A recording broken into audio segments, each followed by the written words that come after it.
C'est bien les philosophes français, surtout quand ils sont capables de s'improviser du jour au lendemain, analystes politiques, guérilleros ou économistes.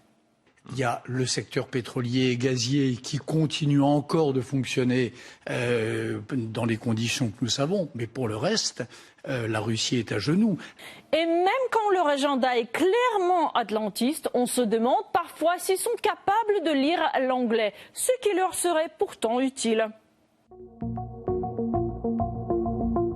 Moscou empoche plus de revenus que jamais grâce à de nouveaux acheteurs et à de nouveaux opérateurs, grâce à la demande mondiale de pétrole brut, apparemment insatiable. La Russie injecte presque autant de pétrole sur le marché mondial qu'avant l'invasion de l'Ukraine. Avec la hausse des prix du pétrole, Moscou gagne également plus d'argent.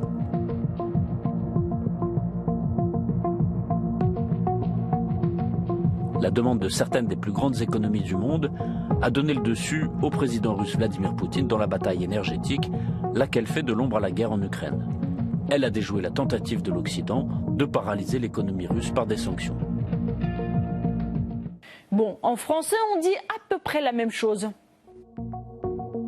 La Russie n'a pas besoin de financement. Elle est littéralement noyée sous le cash depuis l'invasion de l'Ukraine.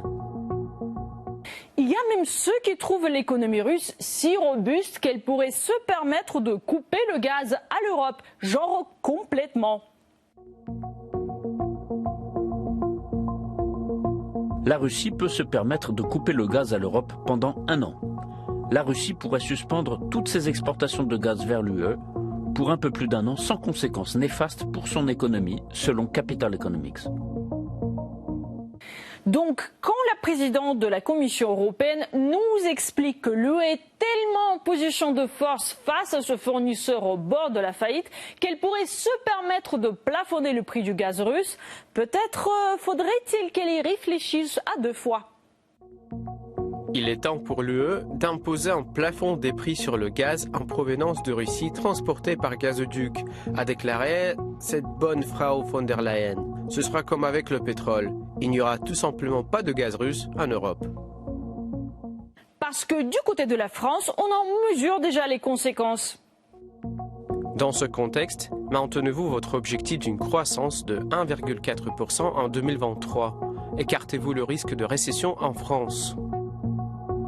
Nous évaluerons la croissance pour 2023 au moment du PLF, en tenant compte des risques liés au marché énergétique.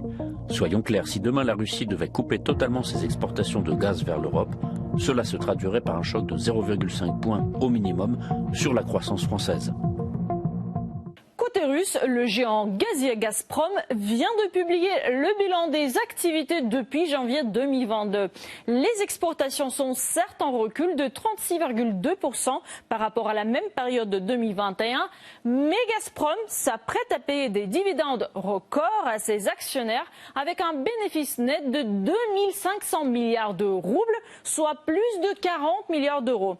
Et il semble qu'en vue de l'automne et de l'hiver, les recettes de Gazprom vont encore augmenter.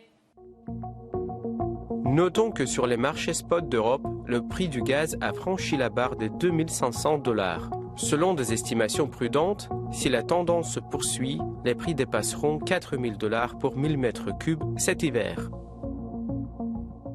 À la différence de l'UE, la Russie ne prévoit pas de durcir les conditions d'obtention de visa pour les Européens. Donc, peut-être les philosophes français doivent-ils prévoir des vacances d'hiver en Russie. Le chauffage central, l'eau chaude sont très bons marchés ici. Après tout, cette année, même les millionnaires devront compter leurs sous, voire reboutonner leur chemise blanche.